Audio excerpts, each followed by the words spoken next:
Hello hi friends, ఈరోజు మన శ్రీస్ elite ఛానల్లో నా ఫస్ట్ ఫిషింగ్ ఎక్స్పీరియన్స్ చూపించబోతున్నాను.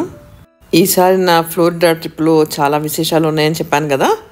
సో అక్కడ వెస్ట్ పామ్ బీచ్లోని కజిన్ వాళ్ళ ఇంటికి వెళ్ళాము. మా కజిన్ అనిల్ ఫిషింగ్కి వెళ్దాం అక్క అంటే ఆ ఎక్స్పీరియన్స్ కూడా ఎలా ఉంటుందో చూద్దామని సరే అన్నాను. మేము ఫిషింగ్కి వెళ్ళిన ప్లేస్ కూడా ఇలాంటి ప్లేస్ కాదు, అట్లాంటిక్ ఓషన్. ఫిషింగ్కి వెళ్ళే బోట్లో అనిల్ మాకు కూడా బుక్ చేశాడు. సో ఆ బోట్ క్యాబిన్ కూడా ఎలా ఉంటుందో చూపిస్తున్నాను. ఈ క్యాబిన్ వల్ల ఉన్న ఉపయోగం ఏంటో మీకు తర్వాత చెప్తాను. ఫిషింగ్ కోసమని ఓషన్లోకి వెళ్ళే ఈ వాటర్ ట్యాక్సీలో 20 to 25 మెంబర్స్ వరకు కూడా ఉన్నారు. మనం ముందు ఫోన్ చేసి కానీ ఆన్లైన్ ద్వారా కానీ మన ప్లేస్ బుక్ చేసుకోవాలి. ది 4 hours ప్యాకేజ్ ఉంటుంది. సో మేము మార్నింగ్ టైంలో వెళ్ళాము. ఫిషింగ్ చేయగా వచ్చిన ఫిష్లన్నీ కూడా ఏం చేస్తారన్నది కూడా ఈ వీడియోలో ఫర్దర్గా తెలుసుకుందాం.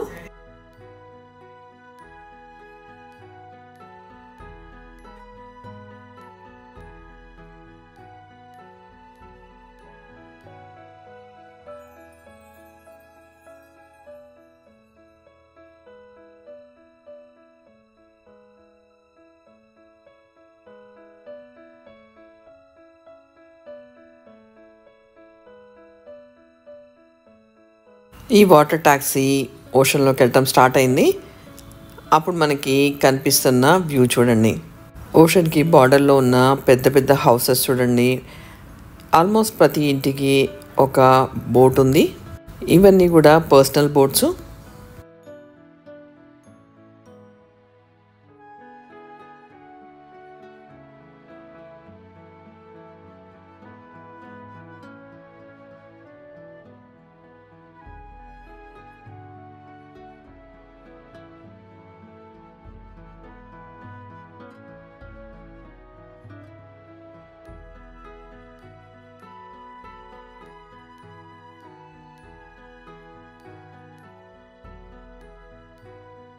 ఈ బ్యూటిఫుల్ హౌసెస్ని చూస్తుంటే వావ్ అనిపిస్తున్నాయి కదా.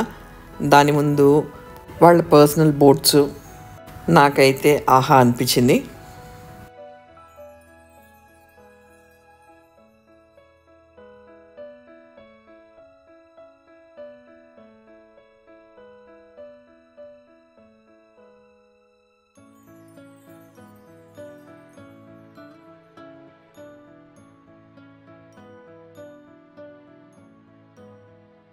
ఈ స్పీడ్ బోట్ నెమ్మదిగా సముద్రంలోకి వెళ్ళటం మొదలుపెట్టింది. ఇలా 45 minutes పాటు ఈ అట్లాంటిక్ ఓషన్లో ట్రావెల్ చేసిన తర్వాత ఒక ప్లేస్లో ఫిషింగ్ కోసం అని చెప్పి ఆపారు. అలలు కూడా చాలా తీవ్రంగా ఉన్నాయి. దాంతో ఆ బోట్ కూడా అలలకి పెద్ద పెద్ద జర్క్స్ ఇస్తా, అలా ఇచ్చినప్పుడల్లా వాటర్ మా మీద స్పిల్ అవుతా చాలా ఎక్సైటింగ్గా అనిపించింది. స్టార్టింగ్లో చుట్టూ వాటరు, అది కూడా ఓషన్ అనేప్పటికీ కొంచెం భయం అనిపించింది. బట్ పోను ఎంజాయ్ చేయటం స్టార్ట్ చేశాను.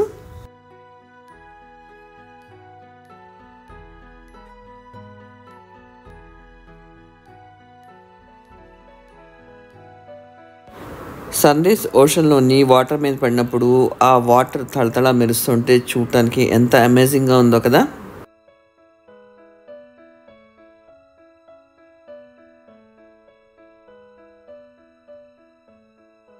డీప్ ఓషన్లోకి వెళ్ళిన తర్వాత బోటుని ఒక ప్లేస్లో ఆపారు.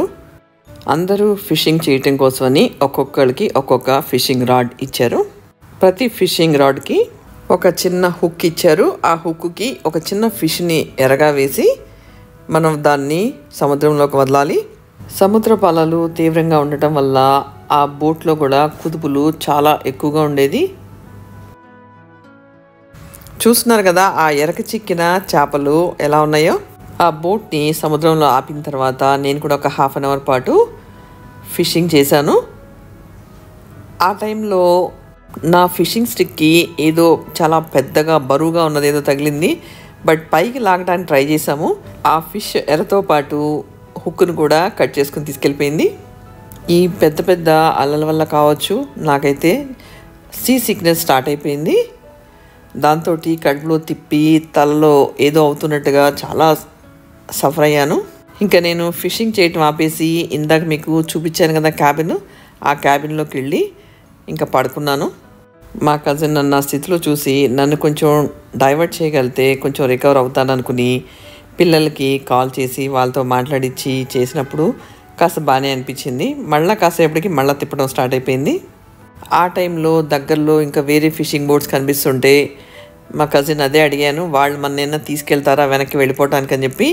తను అలా తీసుకెళ్ళడు, ఎవరి బోట్లో వచ్చిన వాళ్ళు వాళ్ళే వెనక్కి వెళ్ళాలని. అలా నాలాగా ఇబ్బంది పడిన అందరూ కూడా క్యాబిన్లోకి వెళ్ళి రిలాక్స్ అవుతూ ఉన్నారు.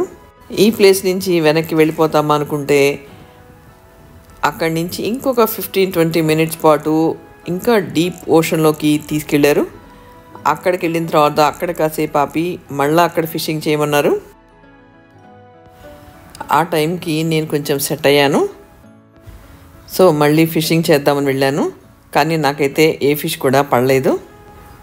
మా కజిన్ అనిల్కి అయితే 3 ఫిషెస్ పడినాయి. ఆ ఫిష్ నేమ్స్ కాట్లా అంట. ఆ ఫిష్ ఆ రోజు ఫ్రెష్గా చేసుకుని తింటేనే బాగుంటుందట. సో ఇంటికి వెళ్ళిన తర్వాత ఆ పీసెస్ని మ్యారినేట్ చేసి చక్కగా ఫ్రై చేసి పెట్టారు. ఈ ఫిషెస్ అన్నీ కూడా తీసుకెళ్ళి ఒక డ్రమ్లో వేస్తున్నారు. ఇక్కడ వైట్ టీషర్ట్ వేసుకుని కనిపిస్తున్నాడు కదా, అతనికి ఎవరి ఫిష్ ఏంటన్నది భలే గుర్తుపెట్టుకుంటున్నాడు. ఒకవేళ అతను ఏదైనా మర్చిపోయినా కానీ సో మన ఫిష్ లేవన్నది మనం కూడా చెప్పొచ్చు. ఈ సీలో ఫిషింగ్కి వెళ్ళినప్పుడు చిన్న చిన్న షార్క్స్ అయితే చాలా కనిపించినాయి.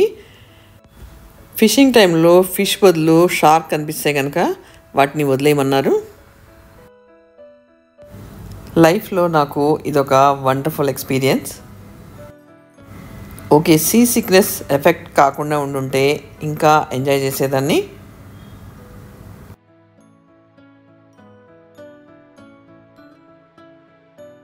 మా కజిన్ అనిల్ పట్టిన ఫిష్ చూడండి.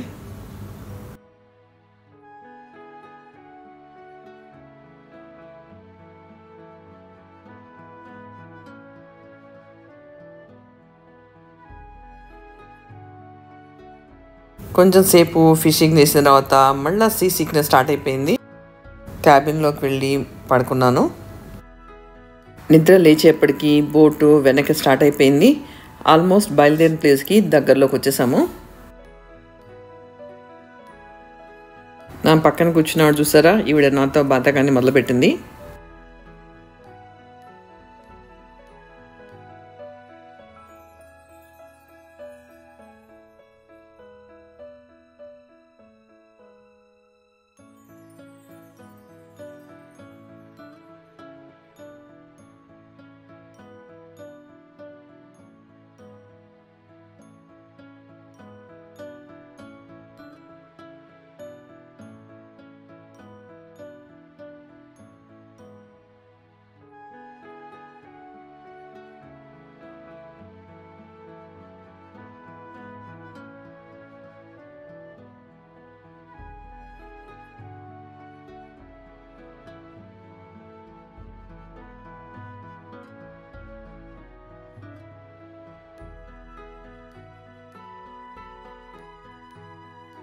ఆహా, పెట్ డాగ్ కూడా చూడండి ఎంత చక్కగా షికారు చేస్తుందో.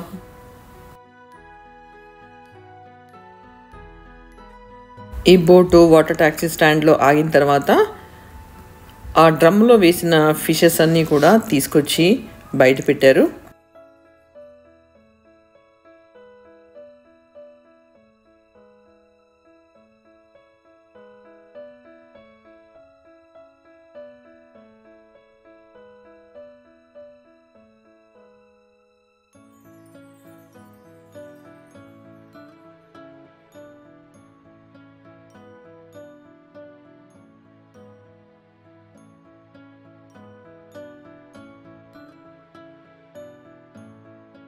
చక్కగా ఎవరి ఫిష్ని వాళ్ళకి క్లీన్ చేసి వాళ్ళే కట్ చేసి ఇస్తారు.